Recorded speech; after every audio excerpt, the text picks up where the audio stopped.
Super star Rajinikanth నటించిన కూలీ cinema మరికొన్ని గంటల్లో థియేటర్లో సందడి చేయనుంది. దక్షిణ భారతదేశంలో వార్ 2తో పోలిస్తే ఈ చిత్రానికి అపూర్వమైన హైప్ ఏర్పడింది. అభిమానులచే తలైవా అని పిలువబడే రజనీకాంత్ గత కొన్ని సంవత్సరాలుగా సరైన హిట్లు అందుకోలేకపోయారు. అయితే 2023లో జైలర్ విజయంతో ఆయన ఫామ్లోకి వచ్చారు. ఈ నేపథ్యంలో దక్షిణ భారతదేశంలో అత్యంత డిమాండ్ ఉన్న దర్శకుల్లో ఒకరైన లోకేష్ కనకరాజ్ సూచించిన మాస్ యాక్షన్ కథకు ఆయన ఓకే చెప్పారు. లోకేష్ కనకరాజ్ ఖైదీ, విక్రమ్, లియో వంటి ఆకర్షణీయమైన యాక్షన్ చిత్రాలకు పేరుగాంచిన దర్శకుడు. రజనీకాంత్ కు సరిగ్గా సరిపోయే ఒక కథను సూచించాడు. ఈ కథతోనే కూలీ సెట్ అయింది.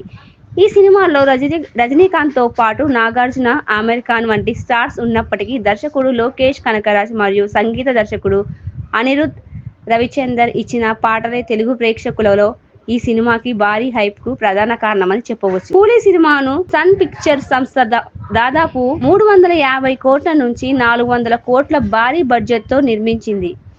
అయితే ఈ బడ్జెట్ లో సగం దాదాపు నటీనటులు పారితోషికాలకే ఖర్చు అయినట్లు సమాచారం. ఈ సినిమాలో హీరోగా నటించిన రజనీకాంత్ 150 కోట్ల పారితోషికం తీసుకున్నారని తెలుస్తోంది. ఇది ఒక సూపర్ స్టార్ కు తగిన భారీ రెమ్యునరేషన్. ఆయన స్టార్డమ్ కు తగ్గట్టుగా ఉంది. దర్శకుడు లోకేష్ కనకరాజ్ కూడా ఈ సినిమా 50 కోట్ల రూపాయలు అందుకున్నారని సమాచారం.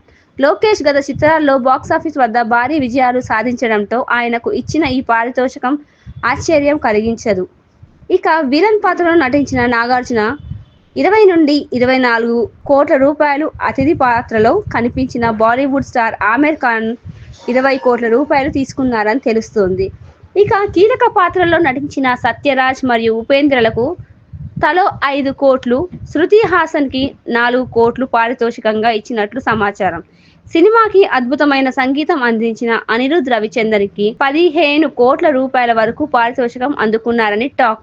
ఇలా బడ్జెట్ తో సగానికి పైగా నటీనటులు మరియు సాంకేతిక సిబ్బంది పారితోషికాలకి ఖర్చు అయింది.